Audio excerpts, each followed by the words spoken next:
तो जी क्लास, आपका स्वागत है हमारे इस न्यू वीडियो में। थोड़ा वीडियो आने में लेट हो गया है, इसके लिए सॉरी। रेस्पिरेशन सिस्टम हम चालू कर रहे हैं और आप देख रहे हैं रोशन मेडिक। ठीक है, मेरा नाम रोशन है और अगर आपने अभी तक चैनल सब्सक्राइब नहीं किया है तो प्लीज सब्सक्राइब कर लीजिए ताकि आपको और भी इंफॉर्मेटिव वीडियोस ऐसे ही मिलते रहे। और अगर आपने मुझे इंस्टा पे फॉलो नहीं किया है रोशन मेडिक पे तो प्लीज फॉलो कीजिए। ठीक है, तो चलिए स्टार्ट करते हैं। रेस्पिरेटरी सिस्टम, हम रेस्पिरेटरी सिस्टम को 3 पार्ट में पढ़ेंगे। ठीक है, 3 पार्ट में पढ़ेंगे। आज का ये पार्ट होने वाला है पार्ट 1। ठीक है, तो आइए अब इसके रोड मैप के बारे में हम समझ लेते हैं, रोड मैप में क्या हो रहा है। ठीक है, आइए एकदम ध्यान से सुनेंगे कैसे रोड मैप में कैसे कैसे हमें इस वीडियो के साथ आगे बढ़ना है। सबसे पहला आएगा हमारा क्वेश्चन यानी कि कैसे क्वेश्चन को हमें अटेम्प्ट करना है और कौन से क्वेश्चन बेसिस पे हम ये पढ़ रहे हैं। ठीक है, फिर आएगा फुल सैम्बुलिंगम फिजियोलॉजी की, उसको आपको डिटेल एक्सप्लेनेशन। फिर उसके बाद आएगा आपको हाउ टू राइट आंसर्स। ठीक है, फिर उसके बाद मैं आपको बताऊंगा कि स्ट्रेटजी क्या होनी चाहिए आपकी पेपर के लिए। ठीक है, चलिए, तो ये आपका रोड मैप होगा, आपको फॉलो, ये इसके बेसिस पे हमारा पूरा वीडियो आगे तक बढ़ता जाएगा। 3 पार्ट में हमारा इस वीडियो रहेगा। ठीक है, आइए देखते हैं आपके सैम्बुलिंगम का इंडेक्स। ये आपके सैम्बुलिंगम का इंडेक्स है। आपको सबसे पहले पढ़ना है physiology anatomy of respiratory tract, फिर mechanism of respiration, pulmonary function test. आज के वीडियो में आपको इतना ही पढ़ाया जाएगा और inspired air, alveolar air and expired air अगर हो सके तो। ठीक है, तो फिर उसके बाद आपको पढ़ना है सेकेंड वीडियो में exchange of respiratory gases, transport of respiratory gases. फिर उसके बाद आएगा आपको रेगुलेशन ऑफ रेस्पिरेशन। ठीक है, फिर आपको ऑक्सीजन डिसोसिएशन कर्व भी है इसके अंदर। ठीक है, और आपका हाइपोक्सिया और फिर ऑक्सीजन डेप्थ, ये सब भी इसके अंदर पढ़ाया जाएगा, जो कि आपको एक भी आपको मिस नहीं होगा, एक भी क्वेश्चन इसके बाहर नहीं जाने वाला। तो आप टेंशन मत लीजिए, आप आराम से टेंशन फ्री होके देखिए इस वीडियो को और अच्छे से समझिए। आप अगर आज इस वीडियो को अच्छे से देखते हैं तब आपका यूनिवर्सिटी पेपर बहुत ही एकदम अच्छे से जाएगा। एक भी बाहर का क्वेश्चन आपको नहीं लगेगा, सब आपको लगेगा कि हाँ मैंने ये पढ़ा है। तो ठीक है, सबसे फर्स्ट चीज कि रेस्पिरेटरी सिस्टम मतलब क्या। ये देखिए, ये रेस्पिरेटरी सिस्टम मतलब क्या। रेस्पिरेटरी सिस्टम मतलब ये कि अभी जो मैं और आप कंटिन्यूएशन में फिजियोलॉजिकल प्रोसेस कर रहा है, तो कंटिन्यूएशन में फिजियोलॉजिकल प्रोसेस हम क्या कर रहे हैं, इनहेलेशन एंड एक्सपिरेशन। ठीक है, इनहेलेशन और एक्सपिरेशन, अभी ये 2 फिजियोलॉजिकल प्रोसेस हमारे बॉडी में हो रहे हैं। बट इसके आगे क्या, इसके आगे सिस्टम लिखा हुआ है, रेस्पिरेटरी सिस्टम। अब इस सिस्टम का मतलब क्या, सिस्टम यानी कि इसके अंदर ट्रांसपोर्ट कैसे हो रहा है, फिर उसके बाद इसके अंदर एक्सचेंज कैसे हो रहा है, फिर उसके फैक्टर्स क्या है, ये सब आपको समझना पड़ेगा। ठीक है, तो अभी चलिए आगे बढ़ते हैं। अभी आपको आपके एटमॉस्फेयर में कौन कौन सी गैसेस है जो आपके लिए मैंडेटरी है। सबसे पहले तो आप बोलोगे सर O2 है, फिर उसके बाद आप बोलोगे सर कार्बन डाइऑक्साइड है, फिर बोलोगे नाइट्रोजन है। तो ठीक है दोस्तों, ये तो जरूरी मैंडेटरी गैस है ही है, पर इससे भी जो मोस्ट कॉमन हमें पढ़ना है ना 2 गैसेस के बारे में, वो है सिर्फ ऑक्सीजन और कार्बन डाइऑक्साइड। अगर कार्बन डाइऑक्साइड आप सर बोलोगे कि ये इतना इंपॉर्टेंट क्यों है, तो बेटा अगर कार्बन डाइऑक्साइड अगर हम रिलीज नहीं करेंगे तो ट्रीज जो है वो हमें ऑक्सीजन कहाँ से देंगे। अब समझ में आया कि कार्बन डाइऑक्साइड भी क्यों इम्पोर्टेंट है हमारे लिए, और ऑक्सीजन तो इम्पोर्टेंट है ये। ठीक है, तो चलिए इंट्रोडक्शन स्टार्ट करते हैं हम। तो इंट्रोडक्शन देखिए, respiration is a process by which oxygen is taken in and carbon dioxide given out.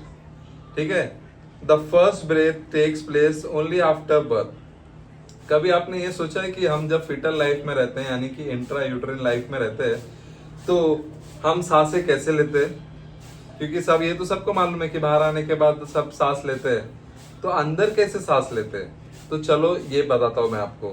ठीक है, fetal lungs are non-functional ये लाइन याद रखना, ये लाइन लिखना, foetal lungs are non functional, so during intrauterine life the exchange of gases between foetal blood and mother blood occur through placenta.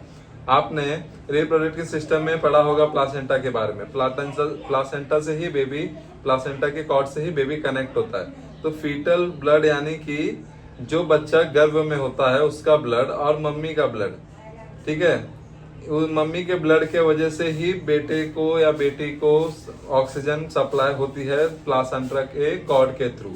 Okay, अब क्या बोल रहा है, after the first breath the respiratory process continues throughout the life. ठीक है, continues throughout the life, अगर continue नहीं हुई तो आपको ही मालूम है हैप्पी बर्थडे हो जाएगा। ठीक है, अब हैप्पी बर्थडे क्या सर, तो हैप्पी बर्थडे आप समझ लो सर क्या होता है हैप्पी बर्थडे।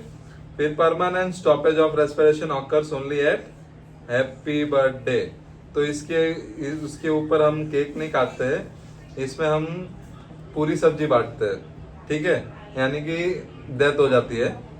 फिर आपको आगे मैं बता दूं तो नॉर्मल जो रेंज होती है ना, normal respiratory rate at a difference age, newborn में होती है 30 से 40 ब्रेथ पर मिनट।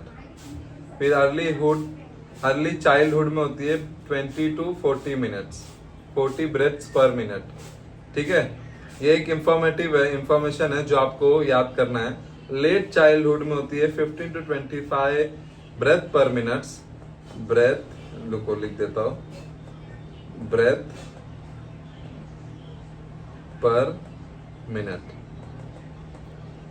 आपको याद जो रखना है ना वो ये है, एडल्ट में 12 से 16 ब्रेथ पर मिनट होता है, जो कि आपको इसमें भी पूछेंगे, आपके प्रैक्टिकल में वाइवा में पूछेंगे, तो आपको ये याद रखना है। ठीक है, adult 12 to 16 breath per minute. ठीक है, अभी टाइप ऑफ रेस्पिरेशन म्हणजे काय, टाइप ऑफ रेस्पिरेशन म्हणजे क्या, यानी कि टाइप ऑफ रेस्पिरेशन यानी कि रेस्पिरेशन क्लासिफाइड इनटू 2 टाइप्स। ठीक है, एक्सटर्नल रेस्पिरेशन और इंटरनल रेस्पिरेशन। यहाँ तक आपको अगर समझ में आया तो देखो, ज्यादा समझने की जरूरत तो नहीं थी इसके अंदर, क्योंकि ये जो चीजें मैंने आपको बताई वो बेसिक ही है, नॉर्मल चीज है। अब जो समझने की बात है वो यहाँ से है। ठीक है, external respiration that involves exchange of respiratory gas, oxygen and carbon dioxide between lungs and blood. ये एक्सटर्नल रेस्पिरेशन है। ठीक है, ब्लड और लंग्स के बीच में ऑक्सीजन और कार्बन डाइऑक्साइड का जो एक्सचेंज होता है उसे बोलते हैं एक्सटर्नल रेस्पिरेशन। इंटरनल रेस्पिरेशन मतलब क्या, which involves exchange of gases between blood and tissue. अब मैं आपको बताता हूँ एक्चुअली ये क्या मीन है। यानी कि ये देखो, एक्सटर्नल जो बोल रहा है ये एक्सटर्नल, ये बोल रहा है आप ऑक्सीजन तो लेते हो, बट उसका जो एक्सचेंज है वो आपका लंग्स और ब्लड के बीच में होता है। ठीक है, बट जब आप इंटरनल रेस्पिरेशन की बात करते हो, तो इंटरनल रेस्पिरेशन की जब आप बात करते हो, इंटरनल रेस्पिरेशन, तो उसमें जो है O2 का, जो आपके O2 है यानी कि ऑक्सीजन है, उसका जो एक्सचेंज होता है वो होता है ब्लड और टिश्यू के बीच में। ठीक है, अब आप बोलोगे सर ये टिश्यू के बीच में जाता कैसे, कभी आपने सोचा है कि एक छोटी सी सेल के अंदर ये ऑक्सीजन गैस जाता कैसे? तो ठीक है, अभी आप मत सोचिए, एक्सचेंज ऑफ गैसेस में और ट्रांसपोर्ट ऑफ गैसेस में मैं इसको आपको डीपली पढ़ाऊंगा। अभी के लिए आपको इतना ही जानना है कि एक्सटर्नल और इंटरनल म्हणजे काय। एक्सटर्नल मतलब ऑक्सीजन लंग्स और ब्लड के बीच में जब डिफ्यूज होगा उसे बोलते हैं एक्सटर्नल, और इंटरनल मतलब ब्लड और टिश्यू के बीच में जब होगा, यानी कि ब्लड और टिश्यू के बीच में जब होगा, यानी कि ये, उसे बोलते हैं हम इंटरनल रेस्पिरेशन। अब फेजेस जान लेते हैं, फेजेस क्या है। Phase of respiration, inspiration during which air enters the lungs from atmosphere. सीधी सी बात है, यानी इंस्पायरेशन यानी कि जो बाहर से एयर हमारे अंदर आती है। फिर उसके बाद expiration during which air leaves the lungs during normal breathing. Inspiration is an active process and expiration is a passive process. अभी आपको ये याद रखना है जरूर, क्या, एक्टिव प्रोसेस एक्टिव प्रोसेस और पैसिव प्रोसेस। एक्सपायरेशन जो है ना वो आपका पैसिव प्रोसेस है, और जो इंस्पायरेशन है ना वो आपका एक्टिव प्रोसेस है। ये आपको वाइवा के अंदर भी पूछा जाता है, तो इसको याद रखना, ठीक है। अभी हम आ जाते हैं इस डायग्राम को, देखिए कि आपकी जो रेस्पिरेशन की प्रोसेस है वो चालू कहाँ से होती है एनाटॉमिकली, ठीक है। तो सबसे पहले आपकी ओरल कैविटी और कॉन्का, ये 1-1 नंबर पे है, ठीक है। आप चाहे कॉन के या ओरल कैविटी से आप सबसे पहले एयर को खींचते हो। फिर सेकंड आता है हमारा नेजोफेरिंग्स, फिर आता है हमारा ओरोफेरिंग्स, फिर आता है हमारा एपिग्लॉटिस, फिर आता है हमारा ग्लॉटिस, फिर आता है हमारा 6 नंबर पे ट्रकिया, फिर आता है हमारा 7 नंबर पे right lungs and left lungs. अब फिर इसके आगे आता है जो वो होता है primary secondary and tertiary bronchioles, ठीक है, ब्रोंकियोल्स। ये इसकी एनाटॉमी है, primary tertiary secondary tertiary bronchioles. फिर उसके बाद जो आता है वो हमारा होता है एल्वोलर सैक, एल्वोलार सैक। फिर उसके बाद जो आता है वो होता है एल्वोलाई, ठीक है। अब आप बोलोगे एल्वोलर सैक मतलब क्या और एल्वोलाई मतलब क्या, तो चलो आगे मैं आपको बताता हूँ। ये देखो, ये रेस्पिरेटरी ब्रोंकियल हो गई, ये प्राइमरी हो गई, ये सेकेंडरी हो गई और टर्शरी हो गई, ठीक है। प्राइमरी सेकेंडरी और टर्शरी ब्रोंकियल्स। अब ये देखिए, ये आपका पूरा जो गुच्छा है ना, इसको हम बोलते हैं एल्वोलर सैक। अब इस गुच्छे को, यानी कि ये जो गुच्छा था एल्वोलर सैक का, इसको हम ट्रांसवर्स कट कर देते हैं, यानी कि ऐसे ट्रांसवर्स कट कर देते हैं। तो इसके अंदर के पार्ट को बोलते हैं पूरा एंट्रम, ठीक है, वो यहाँ पे है, ठीक है। और ये जो इसके पास में लगी हुई है, यानी कि पास में जो लगी हुई है, मैं आपको बताता हूँ कैसे, हाईलाइट करता हूँ। ये जो लगी हुई है ना, ये होती है एल्वोलर ड्रक्ट। फिर उसके बाद आती है आपकी एल्वोलाई। ये देखो, ये जो है आपकी, ये है आपकी एल्वोलाई, ये एल्वोलाई, ये एक सेगमेंट को बोला जाता है एल्वोलाई, ठीक है। ये आपकी रेस्पिरेटरी यूनिट होती है, और इसी से गैस डिफ्यूज होता है हमारे ब्लड स्ट्रीम में, और ब्लड स्ट्रीम से फिर टिश्यू के अंदर, ठीक है। अभी आपकी इसकी एनाटॉमी समझ में आ गई। एनाटॉमी जैसे क्या होता है ना, एनाटॉमी एक पार्ट ये है कि आपका नेजल से, कॉन्का से, nasopharynx, oropharynx, trachea, epiglottis, glottis से होते हुए bronchiole, primary secondary and tertiary bronchioles तक, जो आप उसके बाद जो आपका एल्वोलाई सैक, फिर एल्वोलाई तक जो गैसेस जाती है, इसका पूरा आपको एनाटॉमी बताना है अच्छे से, कहाँ होती है, कैसे होती है, उसको बोलते हैं एनाटॉमी आपका रेस्पिरेशन का। हम तो पढ़ रहे हैं फिजियोलॉजी, तो आपको ये पढ़ना होगा अच्छे से एनाटॉमी के अंदर। मैंने आपको फिर भी एकदम डिटेल में बता ही दिया है कि एनाटॉमी है क्या इसकी, आपको सिर्फ लिखना है, ठीक है। अभी हम आ जाते हैं रेस्पिरेटरी मूवमेंट्स के अंदर। मूवमेंट्स तो कुछ होती होंगी ना भाई इसके अंदर, ठीक है। तो रेस्पिरेटरी मूवमेंट्स के अंदर आ जाते हैं, तो इसका इंट्रोडक्शन देखते हैं, ठीक है। इंट्रोडक्शन में क्या बोल रहा है, respiration occurs in 2 faces, namely inspiration and expiration. अब ये तो नॉर्मल चीज है, जैसे मैंने आपको ऊपर बताया, respiration occurs in 2 phase, namely inspiration and expiration.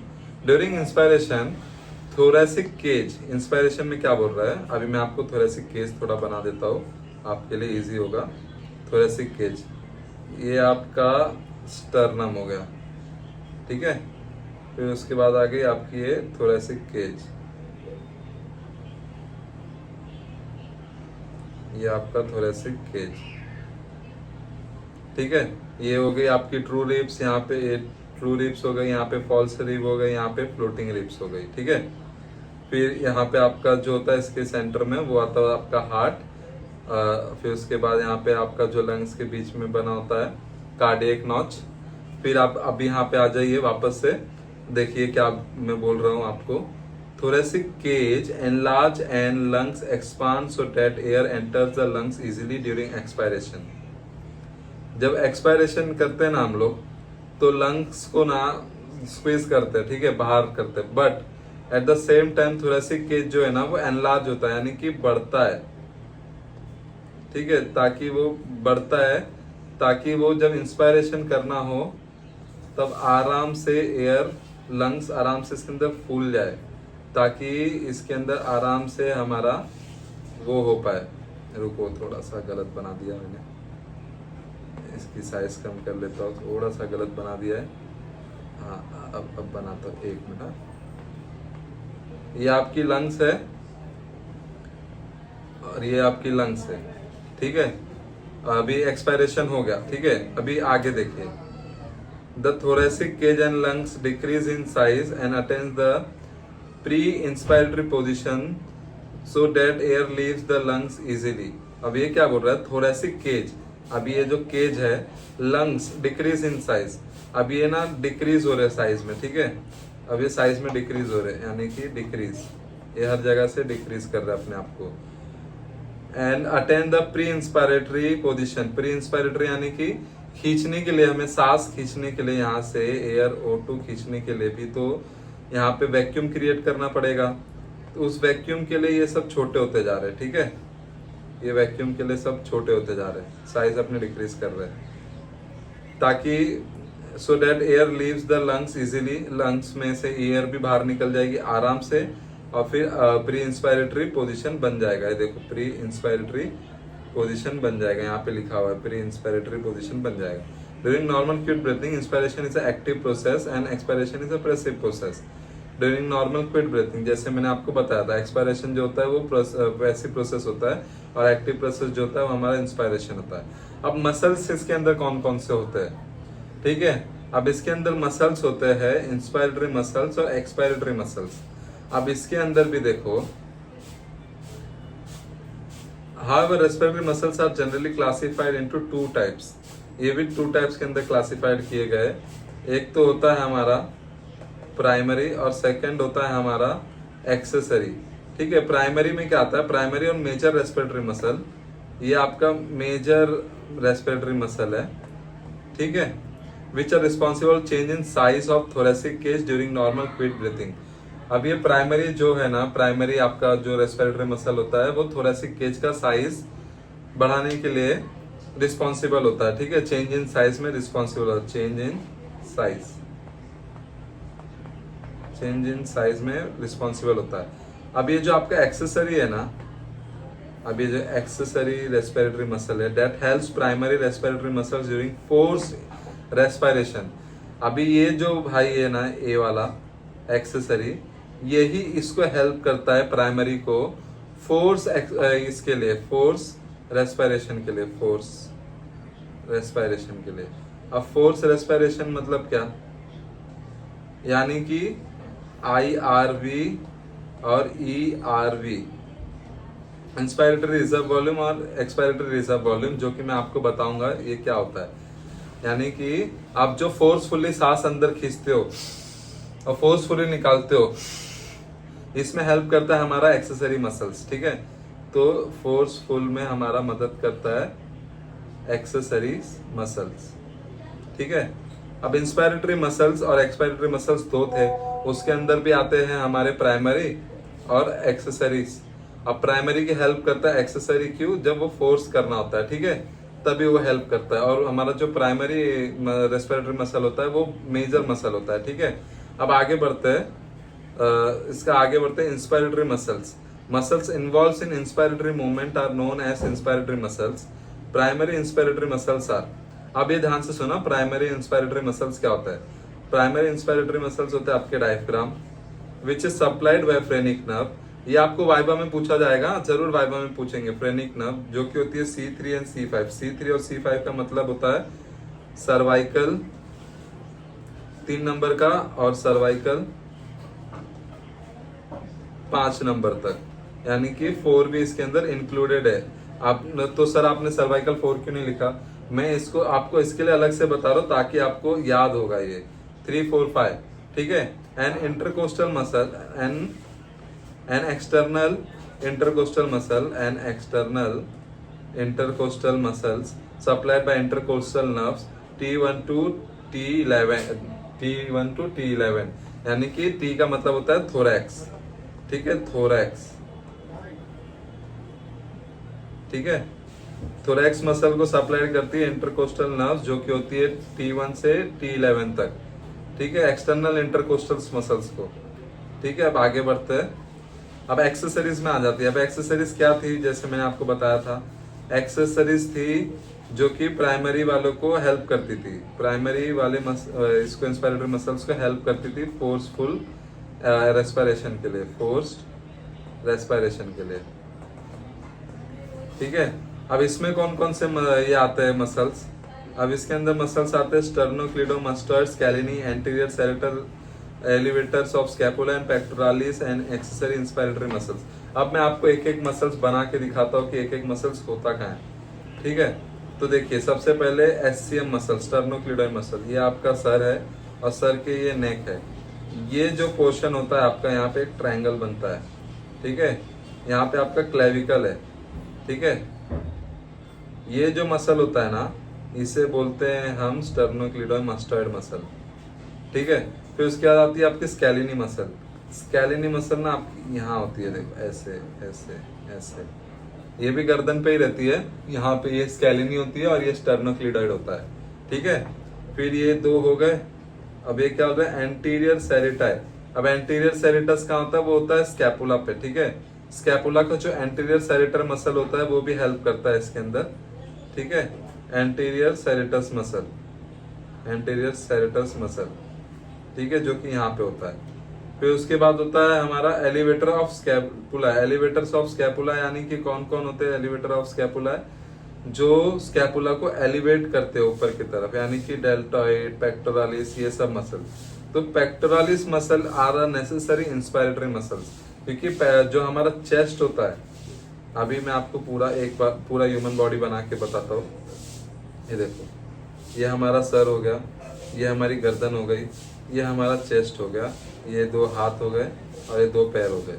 अब मैं आपको रफली बता रहा हूँ, रफली डायग्राम अभी इतना अच्छा कैसे ड्रॉ करूँ, ठीक है। ये आपकी हो गई स्कैलिनी मसल, ये स्कैलिनी मसल। फिर ये आपका हो गया SCM मसल, जो कि आपका स्कैप क्लेविकल पे होता है यहाँ पे। फिर उसके बाद आपका आ गया ये पेक्टोरालिस मसल्स।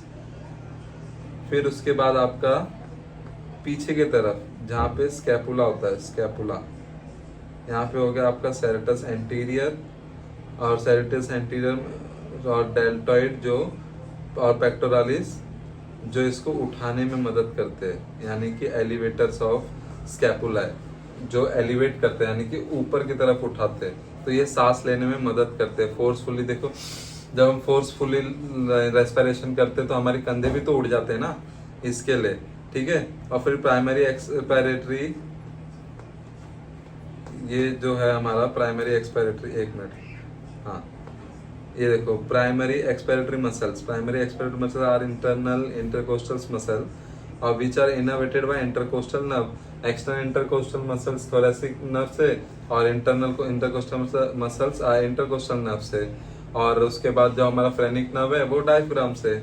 डायफ्राम हमारा यहाँ पे होता है, डायफ्राम हमारा थोरैसिक केज और नीचे एब्डोमिनल रीजन को अलग करता है, थोरैसिक और एब्डोमेन को अलग करता है कौन, डायफ्राम, ठीक है। Accessories expiratory muscles, accessories expiratory muscles are abdominal muscle. Accessory expiratory muscles abdominal muscle भी होता है, ठीक है। ये आपको जो मैंने आपको ये बताया स्टर्नोक्लीडोमास्टर्स एक्सेसरी इंस्पायरेटरी मसल्स है। अब एक्सेसरी एक्सपायरेटरी मसल्स, जब हम बाहर निकालते हैं तो ये तो खींचने में काम आते हैं। अब बाहर निकालने के मसल्स कौन सा है, एब्डोमिनल मसल्स। अब एब्डोमिनल मसल भी आपको मैं बता ही देता हूँ। ये देखो, जैसे वो बॉक्स बताया था आपको, ये गर्दन है, ये सर है, ये आपका एब्डोमिन हो गया यहाँ पे ना, ये आपका एब्डोमिन हो गया, ये आपकी सिक्स पैक्स, ठीक है, ये आपके सिक्स पैक्स हो गई। अब यहाँ के जो मसल्स होते हैं ना, वो आपके एक्सपायरेटरी मसल्स होते हैं, एक्सेसरी के, एक्सेसरीज एक्सपायरेटरी मसल्स। आपको मैं बता देता हूँ कुछ तो मसल्स के बारे में। एक्सटर्नल ऑब्लिक मसल, फिर उसके बाद इंटरनल ऑब्लिक मसल। ये जो मसल्स होते हैं ये एक्सपायरेटरी और एक्सेसरी मसल्स होते हैं, ठीक है। ऑब्लिक लिख देता हूँ इधर, ऑब्लिक, एक्सटर्नल और इंटरनल ऑब्लिक, ठीक है। अब आगे बढ़ते हैं, मूवमेंट ऑफ थोरैसिक केज में ही आगे बढ़ रहे हैं। तो इसके अंदर और भी होते हैं, वो होता है inspiration cause enlargement of thoracic cage, जो कि सिंपल सी चीज है, सबको मालूम है। इंस्पिरेशन है वो कॉज करता है एनलार्जमेंट ऑफ थोरेसिक केज को। फिर enlarge because of increase in all diameter anterior posterior, यानी कि सामने से पीछे की तरफ, सामने की पीछे की तरफ, ऐसे सामने से पीछे की तरफ, ये बॉडी है, ये सर है, ये हाथ है, ये पैर है। ये सामने का जो हिस्सा हो गया आपका एंटीरियर हो गया, फिर पीछे का जो हिस्सा हो गया वो पोस्टीरियर हो गया, यानी कि बैक मसल्स। फिर उसके बाद हो गया ट्रांसवर्स, ट्रांसवर्स ऐसे हो गया। And vertical diameter anterior posterior transverse diameter thoracic cage are increase by elevation of ribs. Elevation of ribs यानी कि यहाँ पे जो रिब, आपके रिब केज लगी हुई है वो ऊपर की तरफ उठती है ना, तब ये आपका इंस्पिरेशन कॉज करती है, एनलार्जमेंट करती है थोरेसिक केज का, ठीक है। In general in diameter increase by descent of diaphragm, diaphragm की वजह से भी यहाँ पे आपका वो डायमीटर बढ़ जाता है, ठीक है, थोरेसिक केज का। General change in size thoracic cavity occur because of movement of 4 unit structures. ये इतना इंपॉर्टेंट नहीं है, इसके लिए मैं इसको फास्ट फास्ट बता रहा हूँ, ठीक है। Thoracic lead, upper costal series, lower costal series, diaphragm, ये आपको वाइवा में पूछ सकता है, इसके लिए मैंने बता दिया है, ठीक है। ये थेरोटिकली इतना नहीं पूछता है, बट ये वाइवा में पूछता है जरूर कि मूवमेंट ऑफ थोरेसिक केज कैसे होती है। तो thoracic lead, upper costal series, lower costal series, diaphragm. फिर उसके बाद आगे बढ़ते हैं कोलैप्सिंग टेंडेंसी की तरफ। ये आपको मैं पार्ट 2 में बताऊंगा। अभी के लिए हम यहाँ से एंड करते हैं पार्ट 2, ठीक है। पार्ट 2 में आपको ये बताऊंगा, फिर उसके बाद आपको बताऊंगा प्रिवेंट कैसे करते हैं इससे कोलैप्स टेंडेंसी को, फिर सर्फेक्टेंस के बारे में बताऊंगा।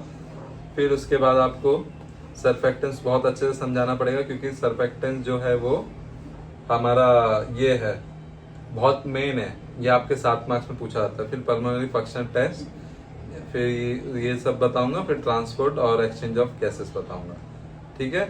अभी के लिए इतना ही। तो मैं रोशन, आप देख रहे हैं रोशन मेडिक। अगर आप तक आपने सब्सक्राइब नहीं किया है तो इसे सब्सक्राइब कर लो, और इंस्टा पे भी हमें फॉलो कर लो, ताकि हम जो स्ट्रगल कर रहे हैं आपके लिए, आप भी हमारा थोड़ा हेल्प कीजिए, ठीक है। तो एक दूसरे से ही हमारी दुनिया का जो गाड़ी है वो चलता रहता है, एक दूसरे की हेल्प से। तो ठीक है, मिलते हैं अभी नेक्स्ट वीडियो में। आज के लिए इतना ही, bye, thank you for watching.